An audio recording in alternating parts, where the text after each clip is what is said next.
मैं बताना चाहूँगी क्योंकि आप लोगों को से भी शेयर करना चाहती हूँ जो चीज़ें सुबह से चल रही है 12 बजे से, क्योंकि आप लोगों को जब तक जानकारी नहीं होगी तो तब तक आप लोग फैसला नहीं कर सकते कि कौन गलत है कौन सही है। हुआ यूँ कि 2 या 3 दिन से जब से चने की परचेज यहाँ पे हैफेड कर रहा है और यहाँ पे परेशानियाँ काफ़ी आ रही थी। एक किसान अपने चने जो है तोल के लाया था घर से, तो उसको जब तुलाई में गड़बड़ मिली, हर कट्टे पे 5-5 किलो चना उसका ज़्यादा चला गया और चने कम हो गए। तब उसने शिकायत की।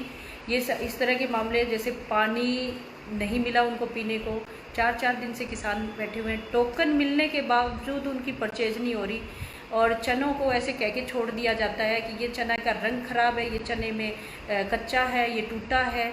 तो मतलब किसान कहाँ लेके जाएगा अपना चना। और उस अनाज की बातचीत जो चल रही थी उसमें फिर बाद में जब डीसी साहिबा ने इनको हिदायत दी कि ठीक ढंग से जांच करके चने की खरीद हो, तब उनकी डांट इन लोगों ने सुनी, तब परचेज शुरू हुई और वही चना फिर ख़रीदा गया। क्या वो चना बाद में ठीक हो गया?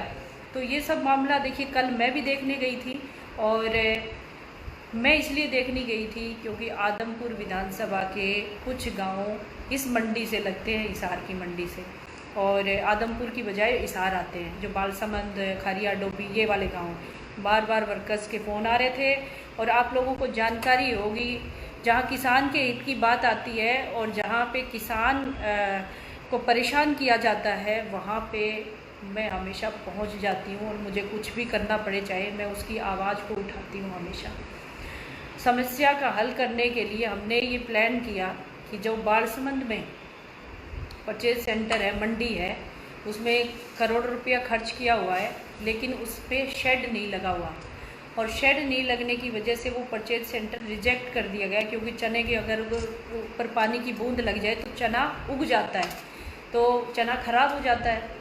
इसीलिए परचेज सेंटर में असुविधा थी शेड की और गेट की। वहाँ पे लोग कूड़ा कचरा भी डालने लगे थे और वहाँ पे 2 परचेजर हैं भी, आड़ती हैं, तो उन्होंने मांग भी की हुई थी। तो हमने मंत्री जी से भी बात की थी जब जेपी दलाल जी आए थे। और दूसरा, कल मैं जब मंडी हिसार में गई थी, अनाज मंडी में, तब उस समय मेरी महावीर जांगड़ा जी जो चेयरमैन है उनसे बात हुई। महावीर जी ने मुझे बताया कि यहाँ पर बजट की कमी नहीं है बहन जी, आप थोड़ा सा प्रयास करो और बालसमंद वाला हम चलवा देते हैं और उसके जो काम बाकी बचे हैं वो करवा देते हैं। तो मैंने कहा ठीक है जी, एक बार आपके मार्केट कमेटी के सेक्रेटरी साहब से इनसे भी डिस्कस कर लेते हैं। तो उस समय जयपाल जी जो अपने मंडी सुपरवाइज़र हैं, जयपाल जी बोले हाँ मैडम जी, ये तो बहुत अच्छा काम हो जाएगा और आप तो वैसे भी किसानों के हित की आवाज़ हमेशा ही उठाती हो, तो ये काम आपके हाथों हो जाए तो थोड़ा सा ठीक है। तो मैंने कहा जी मैं प्रयास करती हूँ, मैं कल आती हूँ फिर मिलने। तो जयपाल जी बोले ठीक है जी। उस समय मेरे को सेक्रेटरी साहब मिले नहीं थे उस समय। फिर मैं गई हूँ सुबह सुबह, तब आए नहीं, मुझे 1 घंटा वेट मैंने किया। मैंने कहा चलो आ जाएंगे, मिल के ही जाऊँगी। 1 घंटे बाद वो आए, फिर हमने उनसे बातचीत की और उन्होंने सच में बहुत अच्छा बर्ताव उस समय हमारे साथ किया, कोई गड़बड़ नहीं थी। लेकिन बातों बातों में उन्होंने मुझे बताया कि मैं रणदीप सुरजेवाला जी के साथ 10 साल काम की हूँ और 1 साल में सुहास बराड़ा जी के साथ भी मैंने काम किया हुआ है। और बोले आपके बीजेपी के वर्कर तो थोड़े से ऐसे ही होते हैं, मैं उनको भगा देता हूँ।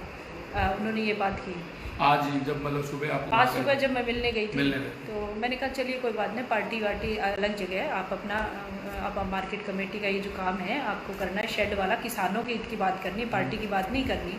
तो बोले ठीक है मैडम जी, आप ठीक अच्छा सोच रही हो, मैं आपकी मदद कर देता हूँ और बजट है और जेई को बुला लेते हैं।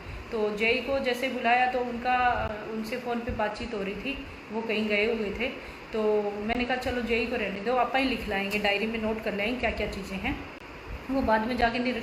उसके बाद जब हम लोग वहाँ गए, एक एक चीज़ डायरी में नोट हुई। बीजेपी कार्यकर्ता मेरे साथ थे, 4-5 गाड़ियाँ थी मेरे साथ जिसमें बीजेपी कार्यकर्ता थे और उधर सेक्रेटरी। एक मिनट तो रखूँगा, आपको इस बात का जवाब जो सभी को चाहिए था कि इन्होंने वहाँ पर गाड़ी में कुछ, जो उनका कहना है कि कुछ गुंडों को साथ लेकर घूम रहे थे, सो इन्होंने जवाब दे दिया है कि भाई वहाँ पर मेरे साथ बीजेपी के कार्यकर्ता थे। सो मैम ये जवाब एक बार दोबारा बता दीजिए। वहाँ पे मेरे साथ बीजेपी के वर्कर थे जो कालीरामन गांव से थे और चिकनवास से थे, मंडल अध्यक्ष के साथ थे 5-6 लोग, और दूसरे मंडल अध्यक्ष हैं बालसमंद मंडल के, क्योंकि बूस मंडी में जा रहे थे बालसमंद मंडल में, तो दो मंडल अध्यक्ष और उनके साथ 10-10 लोग हमेशा मौजूद रहते हैं मंडल अध्यक्षों के साथ। और जब भी मैं जाती हूँ विधानसभा में तो हमारे तीनों मंडल अध्यक्ष साथ होते हैं। हर मंडल में उनकी जिम्मेदारी होती है, जिस मंडल में भी जाएँ। तो बीजेपी वर्कर 4 गाड़ियों में थे हमारे साथ और आराम से हम लोग गए थे। और अगर वो गुंडा कहते हैं, अगर वो बीजेपी वर्कर इतने सीधे हैं, उनको गुंडा कहते हैं, तो वो क्या है? वो बार बार रणदीप सुरजेवाला की धमकी देते हैं कि रणदीप सुरजेवाला का मैं वर्कर हूँ और आपकी ऐसी तैसी करा दूंगा। तो वो उससे बड़ा गुंडा तो कोई नहीं है। लेकिन गुंडे को मतलब भी सबक सिखाने वाले लोग बैठे हैं, तो ऐसे गुंडागर्दी चलेगी नहीं। मैम अभी अचानक ऐसा क्या हुआ? ये बात तो रही यहाँ से जानने की, आप वहाँ पहुँच भी गए, उन्होंने वहाँ पहुँच गए, अचानक ऐसा क्या हुआ? सारा कुछ लिख लिया और मैंने उनकी तारीफ भी की। मैंने कहा जी सुल्तान जी आप बहुत अच्छे आदमी हो और आपने देखिए कितने इजीली सारी चीज़ें कर डाली, और जल्दी अगर बढ़ जाता है तो किसानों के हित की बात है, ये किसान को सुविधा हो जाएगी बालसमंद की मंडी में। तो ये सारी चीज़ें होने के बाद वो मुझे बोले ये फ्लोर आप देखिए, इस फ्लोर का एक स्टेप उठा देते हैं। तब तक चाय बन चुकी थी, वहाँ पर चेयर जो थे उन्होंने चाय बनवा ली थी। मैंने सबको वर्कर्स को मैंने कहा तुम लोग चाय पी लो भाई, मैंने चाय छोड़ रखी, मैंने कहा मैं नहीं पीऊँगी, आप लोग पी लो। और उन्होंने सेक्रेटरी साहब ने कोल्ड ड्रिंक पी ली थी। तो मैंने वो मेरे को दिखाते दिखाते उस फ्लोर पे चले गए। फ्लोर पे जाते ही और उन्होंने कहा ये शेड पूरा यहाँ पे लगना है और ये चीज़ें होनी है। फिर उसके बाद जैसे ही हम लोग वहाँ पे पहुँचे तो 2-4 वर्कर थे, वो दूरी पे थे, और वो मुझे कहने लगे अचानक कि आपकी जो ये कमलेश ढांडा है कैसे मिनिस्टर बनी है, मैं आपको बताता हूँ इनकी स्टोरी। ये आपकी बीजेपी में तो ऐसी ऐसी महिलाएं हैं, और ये जो चेयरपर्सन है जो कृष्णा गहलोत जी, इसकी स्टोरी मैं आपको बताता हूँ। मार्केट कमेटी की चेयरपर्सन कृष्णा गहलोत जी के बारे में गलत शब्द इस्तेमाल किए, फिर कमलेश ढांडा जी के बारे में गलत शब्द इस्तेमाल किए। मैंने कहा कि सुल्तान जी मैं तो आपको बहुत अच्छा आदमी मान रही थी, ये क्या बातचीत? बोले अरे आप समझते नहीं हो, आपको क्या ज़रूरत है बाहर धूप में घूमने की, क्यों धूप में कर रहे हो, आपको तो सब घर पे मिल जाएगा आराम से। तो मैंने कहा जी मैं एक कार्यकर्ता हूँ, मेरी एक जिम्मेदारी है, इस विधानसभा से मैंने चुनाव लड़ा है, तो मेरे लोगों के प्रति मेरी जिम्मेदारी है, मुझे काम करना है, और आप ये गलत शब्द इस्तेमाल ना करें महिलाओं के बारे में। उसके बाद वो तैश में आ गए और उन्होंने क्या बोलना स्टार्ट किया है, मेरे साथ अश्लील हरकत भी की उन्होंने, और मुझे इतने गंदे शब्द उन्होंने कहे जो मैं कह नहीं सकती। और जो लोग भी सुन रहे हैं मैं उनसे कहना चाहती हूँ कि कोई भी महिला किसी को ऐसे ही थप्पड़ नहीं मार देगी। मैंने आप में से किसी को थप्पड़ नहीं मारा, ये जो बैठे हैं मेरे साथ इनको थप्पड़ नहीं मारा, आज तक किसी को थप्पड़ नहीं मारा। तो क्यों मैं क्या उनसे मेरी कोई दुश्मनी थी? मैं तो पहली बार मिली थी आज उनसे, मैंने क्यों थप्पड़ मारा उनको? कोई तो वजह रही होगी, वो शब्द मैं बता नहीं सकती जिस वजह से मैंने उनको थप्पड़ मारा। उन्होंने मेरे साथ जो हरकत की उस वजह से मैंने उनको थप्पड़ मारा। और आपके घर की भी कोई महिला होगी ना तो वो ज़रूर उसकी चप्पलों से धुलाई करेगी। आगे भी अगर कोई महिला खुददार महिला होगी तो ज़रूर चप्पलों से धुलाई करेगी, क्योंकि सहन नहीं कर सकता कोई भी इतने घटिया शब्द। क्या मैं राजनीति में हूँ तो गंदे शब्द सुनने के लिए हूँ क्या? मैं राजनीति में हूँ तो गंदे शब्द सुनने के लिए हूँ? उधर देखिए बीजेपी का हर वर्कर, पूरा जिला मेरे साथ है, सब लोग घर पे आए और उन्होंने कहा बहन जी हम आपके साथ हैं, पूरा सपोर्ट करेंगे। इस आदमी ने नाक में दम किया हुआ था, बीजेपी वर्कर को हमेशा इंसल्ट करता था। इन लोगों ने मुझे आके सारी बातें बताई, बोले ये आज की कहानी नहीं है। और एक बात और, जो लोग इसमें कमेंट कर रहे हैं, जो कुलदीप बिश्नोई के सपोर्टर हैं, उनको मैं कहना चाहती हूँ, जो कह रहे हैं गलत किया, तो उसके बारे में मैं बता दूँ। 6 महीने पहले हांसी थाने में इसके खिलाफ एक महिला ने FIR करवाई अश्लील हरकत करने की। ये आदमी पहले भी ये हरकत कर चुका है, आज दूसरी बार मेरे साथ ये हरकत इसने की। 6 महीने पहले इनके खिलाफ FIR है हांसी थाने में। हांसी की एक महिला ने इनके खिलाफ FIR करवाई गई है। तो क्या कितनी महिलाएं बर्दाश्त करेगी? उसने बर्दाश्त कर लिया, लेकिन मैं बर्दाश्त करने वाले में नहीं हूँ। अब अगला इसके ऊपर 2 करोड़ रुपए का गबन का आरोप है। 2 करोड़ रुपए गबन का भी आरोप है और एक मामला दर्ज है हांसी में। तो भाई इसे ज्यादा से शेयर करते रहे, मैम अपना पक्ष रख रही है, साथ में उसके खुलासे भी कर रही हैं। एक तो अपना पक्ष जो इनके साथ हुआ, इन्होंने वीडियो दी, और बाकी बातें भी करते रहेंगे, अभी जुड़े रहेंगे, तो शेयर करते रहेंगे ज्यादा। दूसरा, इसके खिलाफ 2 करोड़ रुपए के मामले का गबन है। 2 करोड़ रुपए इसने गबन किए हैं, यही मार्केट कमेटी का है, हिसार का। और ये अधिकारी होते हुए, सरकारी अधिकारी होते हुए, ये चुनाव में रणदीप सुरजेवाला का ऑफिस इंचार्ज रहा है, जींद में भी और पहले चुनाव में भी 2 बार। तो ये बार बार यही धमकी देता रहता है। तो क्या ऐसे इंसान को समाज में रहने का अधिकार है? और क्या इसको सरकारी नौकरी पे रहने का अधिकार है? ऐसे घटिया आदमी को, जो लोगों को डील करता हो और महिलाओं को ऐसे अभद्र भाषा इस्तेमाल करता हो, ऐसे लोगों के साथ क्या बर्ताव करना चाहिए? मैं एक महिला हो के मुझे दबना नहीं है किसी ने, ना मैं गलत करती ना मैं गलत सुनती, और मेरा मन किया उसको चप्पल से पीटने को, इसलिए पीट दिया। इसके लिए कोई भी सज़ा मिले मैं भुगतने को तैयार हूँ, लेकिन ऐसे लोगों को बर्दाश्त नहीं करूँगी।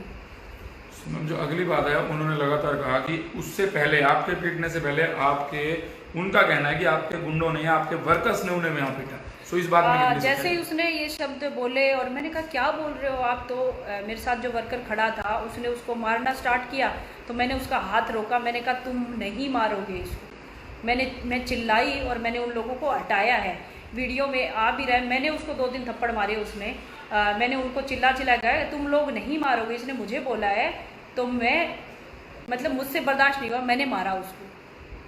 मतलब उनका तीसरा आरोप है कि आपने तीसरी, जैसे एक बार पहली बार पीट लिया, फिर दूसरी बार आपने पीटा, तीसरी बार जो है आप बाहर जब उन्हें थाने के बाहर ले गए, आपने पिस्तौल लगाकर उसे कहा कि भैया लिख दे सारा माफीनामा, कि मैंने ही बदतमीजी की। बोला मैंने पिस्तौल के दबाव में वो सब लिख दिया, बंदूक के दबाव में। देखिए ये झूठ बोल रहा है, ये आगे की कहानी मैं बताती हूँ।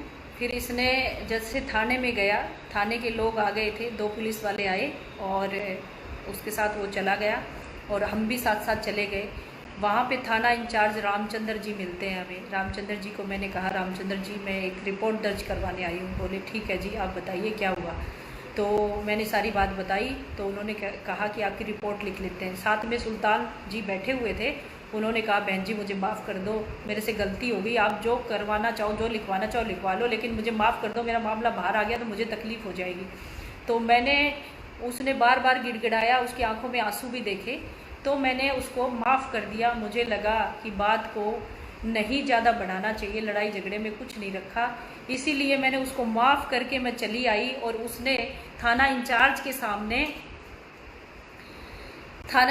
सामने लिखा कि मैंने ये भाषा इस्तेमाल की, मैंने इनके साथ बुरा व्यवहार किया, गलत शब्दों का इस्तेमाल किया, अश्लील हरकत की, सब लिखा उन्होंने। लिखने के बाद और वीडियो भी उन्होंने दिया, वीडियो में भी उन्होंने कबूल किया कि मैंने ये सब किया है। अगर मैं गन पॉइंट पे उसको मैं अगर करवाती तो थाना इंचार्ज क्या कर रहे थे? थाना इंचार्ज भी तो थे वहाँ पे, और भी लोग थे, वर्कर भी थे, और उनके जो आप लोग इसमें से कुछ लोग गलत कमेंट कर रहे हैं, उनको मैं जवाब देना चाहती हूँ। अगर मैंने गन पॉइंट पे उनसे लिखवाया तो उनके असिस्टेंट सेक्रेटरी और उनके सुपरवाइजर ने क्यों साइन किया उस पर? उन्होंने साइन किया है, उनकी मर्जी से वो लिखा हुआ है। उस आदमी ने गलत बोला, उसको कबूल किया और उसी पे। मैम अब वैसे अचानक ऐसा क्या हुआ, इजहार आते ही वो बयान से पलट गए? आपको क्या लगता है राजनीति बन गई उसके बाद? आगे की बात भी मैं बताती हूँ।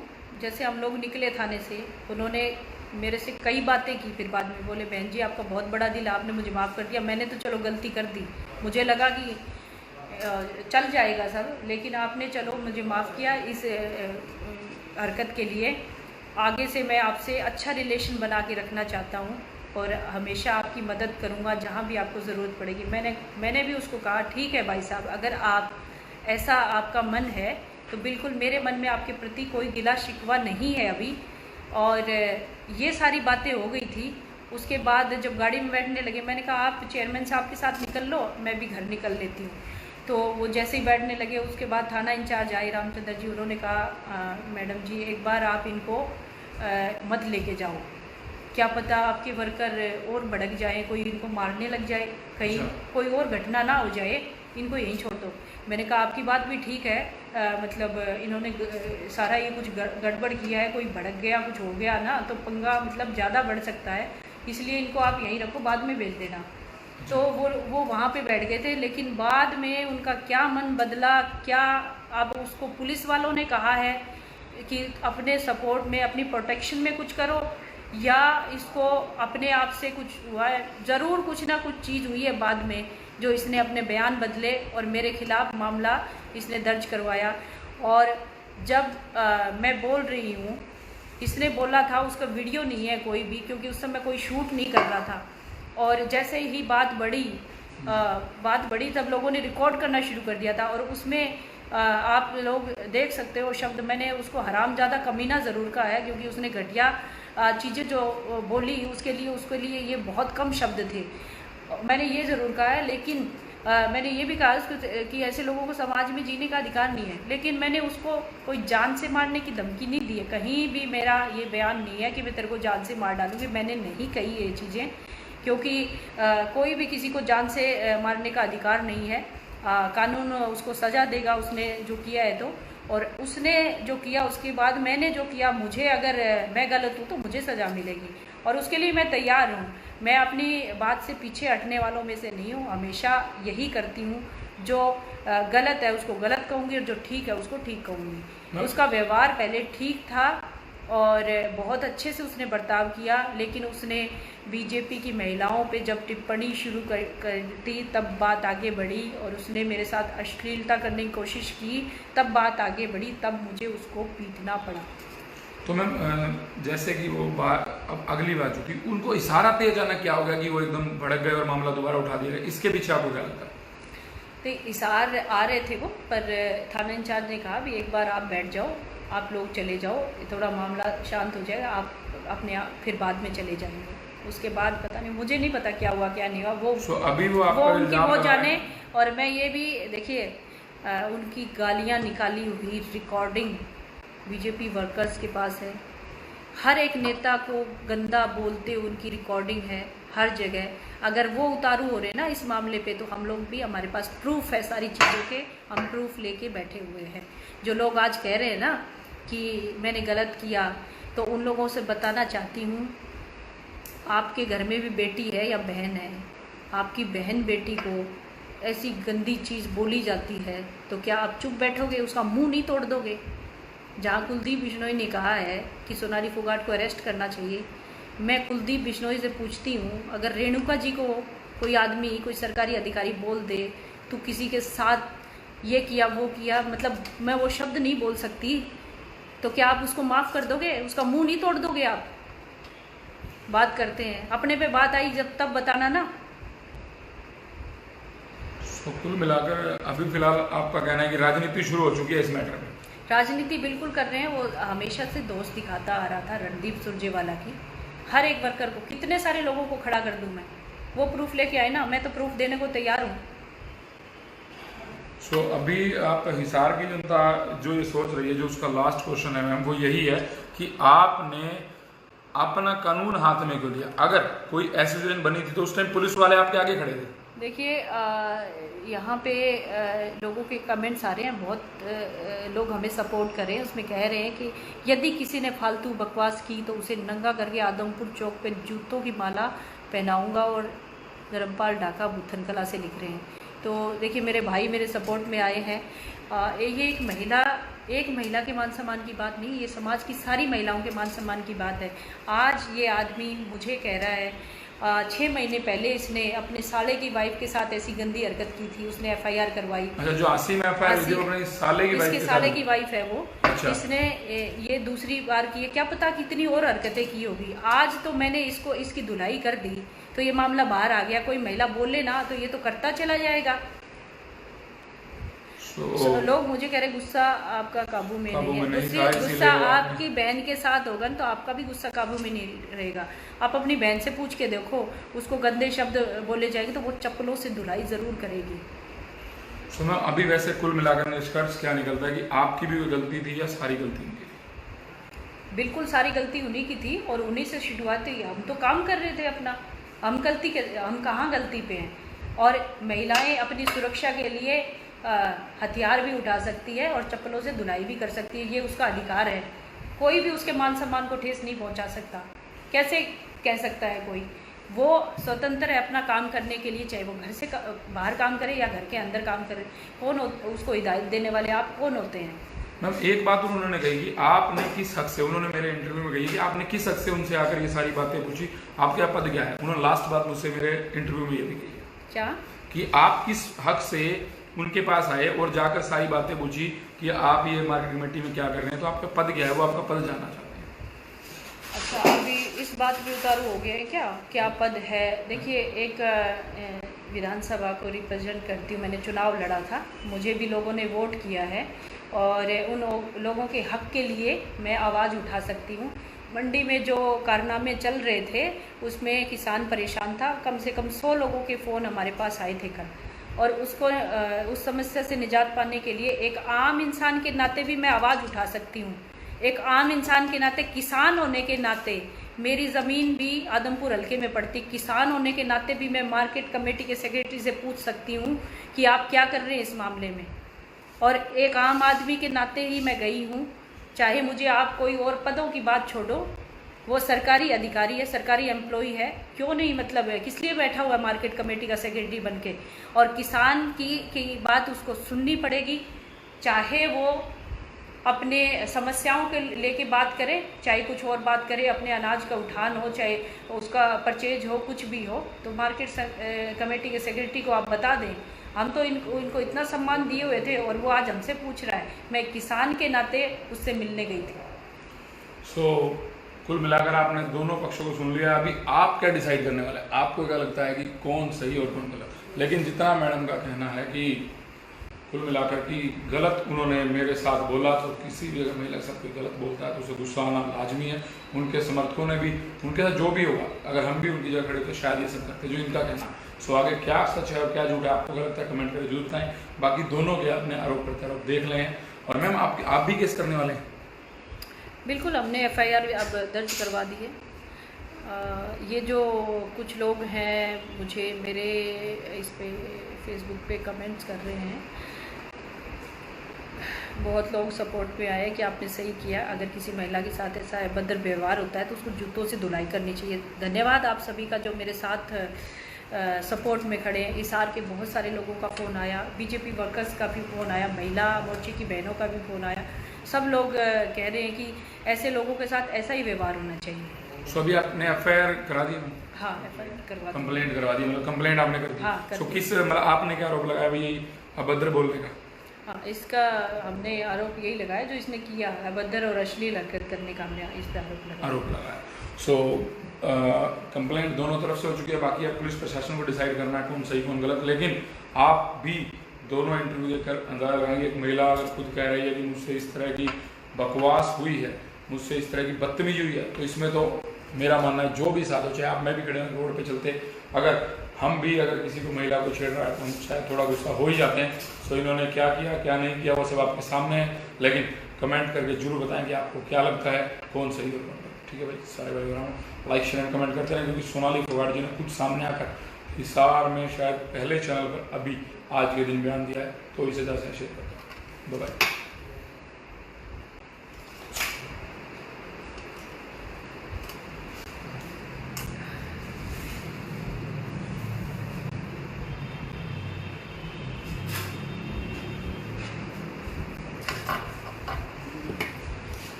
बिल्कुल, आप लोगों ने सुना होगा, ये मुझे ही गलत नहीं बोला इसने कमरेड डांडा जी जो हरियाणा सरकार में मंत्री है उनको गलत बोला, कृष्णा गहलोत जी को गलत बोला, और किसी को क्या अधिकार है किसी के बारे में इतना गंदा बोलने का।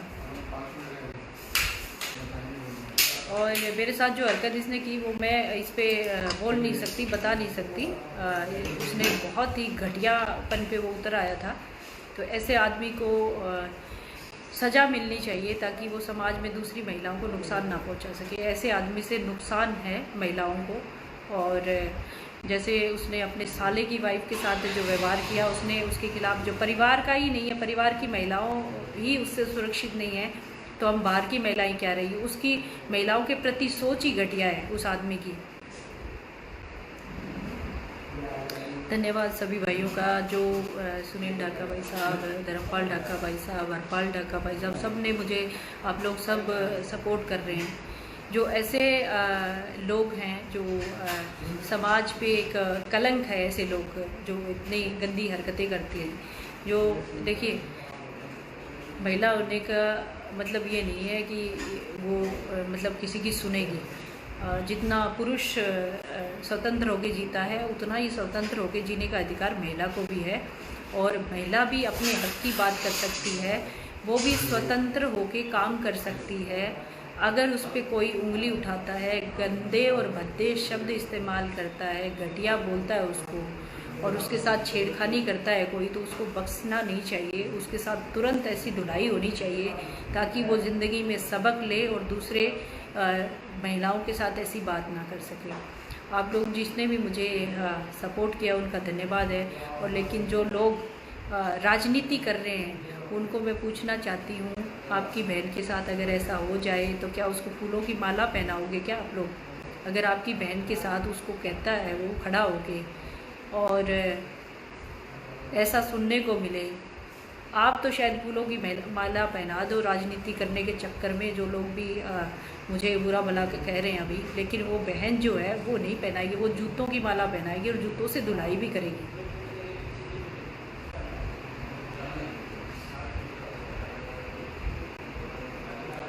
मनु फोगाट जी धन्यवाद, जी धन्यवाद, अजय ढाका जी, अजय धन्यवाद, सचिन शर्मा, कुलदीप सिंह,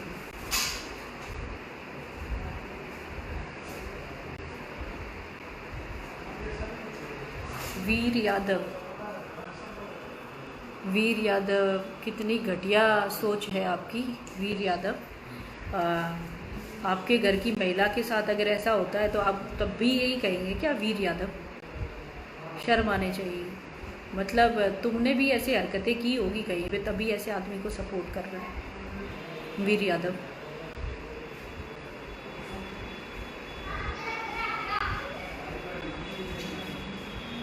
बिल्कुल मनु फोगाट जी, डरती तो मैं किसी से भी नहीं हूँ, और किस लिए डरना है? जो गलत होता है वो डरता है।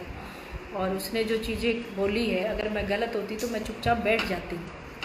मैं सोचती कि ये मामला बाहर ना आए और इसको दबा लेना चाहिए, मैं शांति से आ जाती। लेकिन मैं गलत नहीं हूँ, मैं अपने रास्ते पे ठीक से हूँ और मैं अपना काम ठीक से करती हूँ, ईमानदारी से करती हूँ। और जो ये लोग मेरे बारे में या दूसरी महिलाओं के, पॉलिटिशियन महिलाओं के बारे में ऐसी सोच रखते हैं, उनको सबक मिलना बहुत ज़रूरी था। और मैं कहना चाहती हूँ कि जो लोग इस मामले को, आज का जो मामला हुआ उसको लेके सोचते होंगे कि ये महिला ऐसी है, ये तो मतलब इसने ऐसे कर दिया वैसे कर दिया, तो मैं आगे भी अगर ऐसा होता है तो बिल्कुल करूँगी। मुझे नहीं है डर किसी का, बिल्कुल करूँगी, क्योंकि गंदा और भद्दा मैं बिल्कुल बर्दाश्त नहीं करूँगी।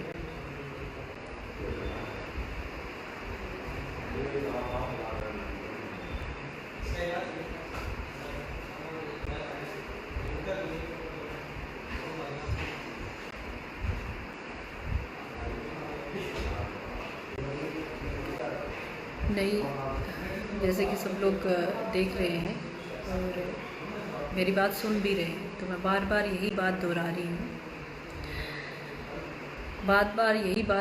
हूँ, कि उस समय जो सिचुएशन थी, उसने जो शब्द बोले और जो उसने ये हरकत की, उसके बाद कोई भी महिला होती तो उसका मुंह तोड़ देती।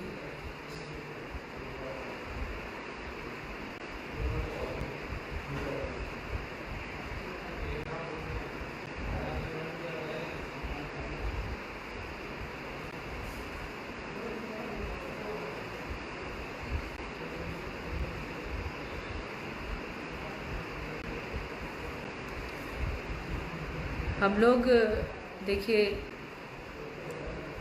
मैं राजनीति में हूँ, आर्टिस्ट भी हूँ। हम लोग घर से बाहर निकलते हैं, काम करते हैं और बहुत अच्छे मन से काम करते हैं, अच्छा लगता है अच्छे काम करना, लोगों के लिए काम करना, बड़े हौसले के साथ निकलते हैं। लेकिन जब इस तरह की बात आती है ना, इस तरह के लोग जो गंदे लोग समाज में कुछ है वो इस तरह की बात बोलते हैं महिलाओं के लिए, कितनी नफ़रत हो जाती है आदमी के प्रति, कितनी घृणा होती है कि इस आदमी ने ऐसे शब्द क्यों इस्तेमाल किए। आप अपने आप ऊपर लगा के देखिए, अगर आपके ऊपर कभी कोई इल्ज़ाम लगता है झूठी बातें कही जाती हैं तो क्या आप बर्दाश्त कर लेंगे? बिल्कुल नहीं करेंगे। उसने मुझे अकेले में ये सब चीज़ें कही, किसी के सामने नहीं कही। मैं चुप होके आ भी सकती थी वापस, कुछ बात ना बनती, लेकिन बर्दाश्त नहीं हुआ। ना ही आज हुआ, ना ही कभी करूँगी, कभी नहीं करूँगी। हमेशा ऐसे ही जवाब दूँगी।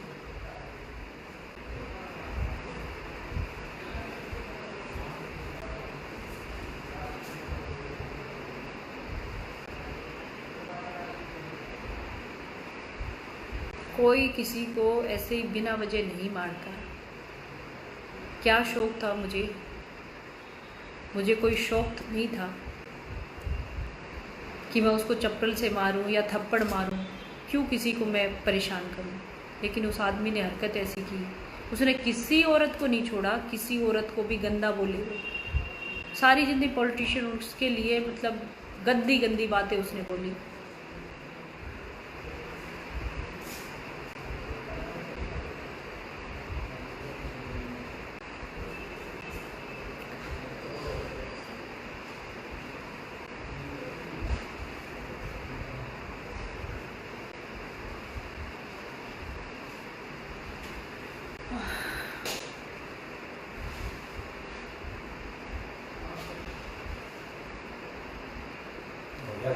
सर में दर्द हो गया बहुत सुबह से।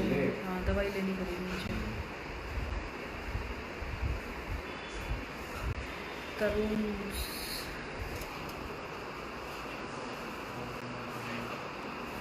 तरुण है, आगे क्या लिखा? वो कह रहे हैं कि आपको कोई राइट नहीं है। क्या उसको राइट है मुझे गलत बोलने का? उसको किसने राइट दिया?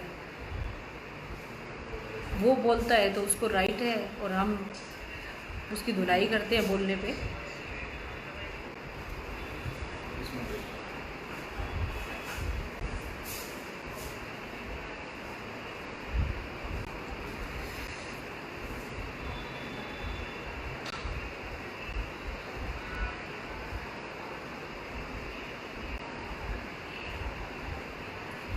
ये एक मेरी बात नहीं है, ये हर औरत के मान सम्मान की बात है।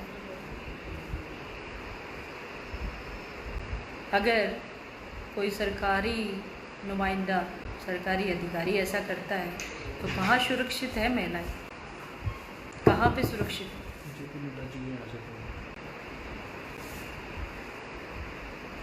हेलो, हाँ नमस्कार जी। हाँ जी, हाँ जी मैम।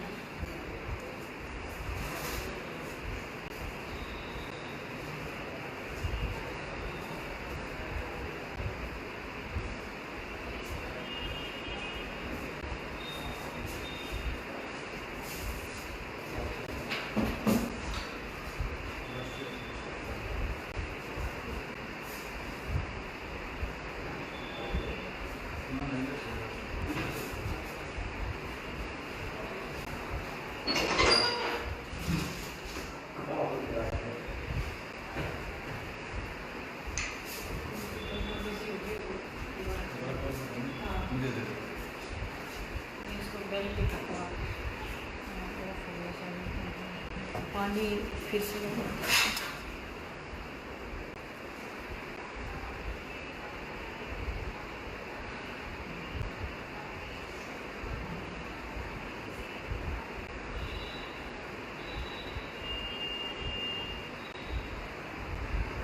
देखिए, किसी को शौक़ नहीं होता बिना मतलब का लड़ाई झगड़ा करने का, किसी को शौक़ नहीं होता। और मैं कोई वैसे तो हूँ नहीं कि मैं लड़ाई झगड़े करती आ रही हूँ हमेशा से, मेरा क्रिमिनल रिकॉर्ड है और मैं ये सब गुंडागर्दी करती हूँ।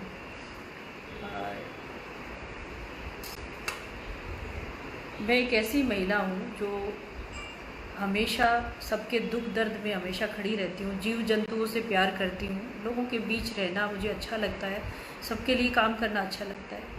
लेकिन जब गलत होता है तो वो बर्दाश्त कभी नहीं होता। और ये सब सुन के ऐसा मेरा खून खोला, मुझसे बर्दाश्त नहीं हुआ और मैं रह नहीं पाई।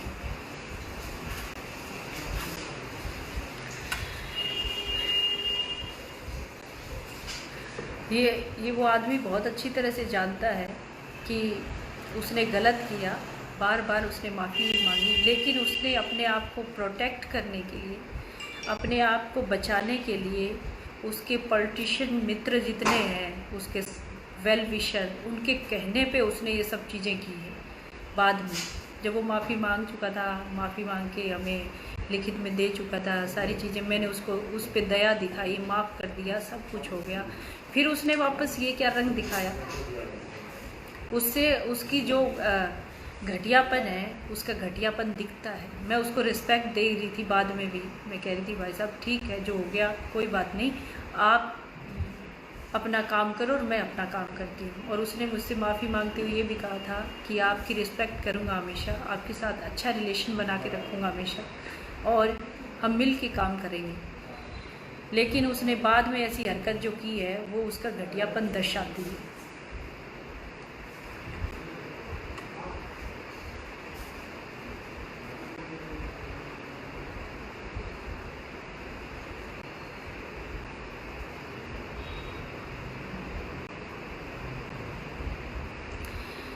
रामनिवास पूनिया जी कह रहे हैं कि आप किसी अधिकारी को पीटते, आपको किसने अधिकार दिया? उस अधिकारी को किसने अधिकार दिया जो वो हरकत करके गया है? उस अधिकारी को किसने अधिकार दिया? आप उससे पूछो जाके।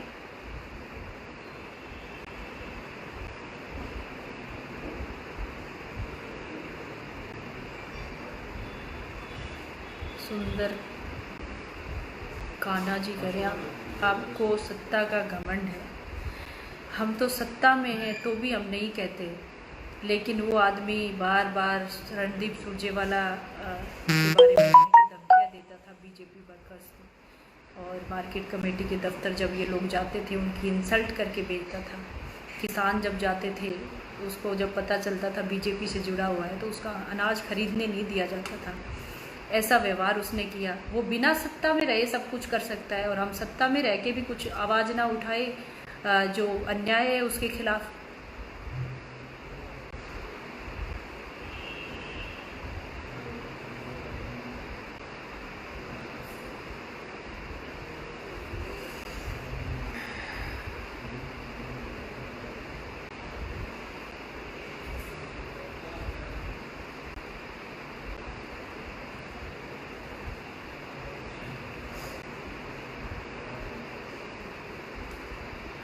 पवन वर्मा, प्रवीण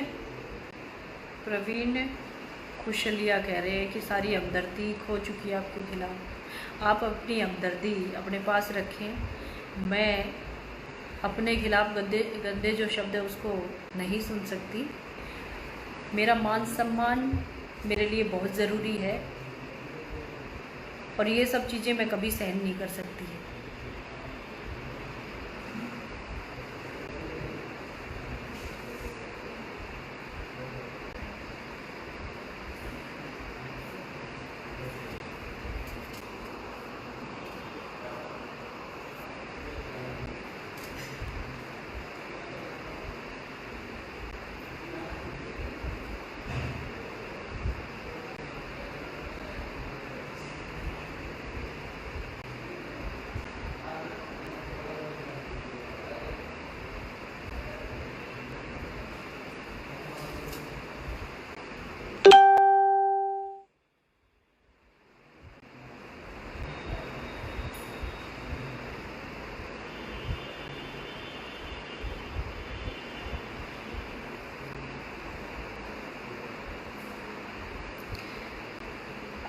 CR चौधरी लिखते हैं कि सत्ता राज करने के लिए नहीं है, सेवा करने के लिए। मैं तो लोगों की सेवा ही कर रही हूँ, और हमारा चाहे प्रधानमंत्री हो चाहे मुख्यमंत्री हो, वो सब सेवा कर रहे हैं। और हर रोज़ के हमारे जो कार्यक्रम होते हैं, लाइव होते हैं, उसमें दिखता भी है। हम लोगों को कोई सत्ता का घमंड नहीं है और ना ही हम राज कर रहे हैं।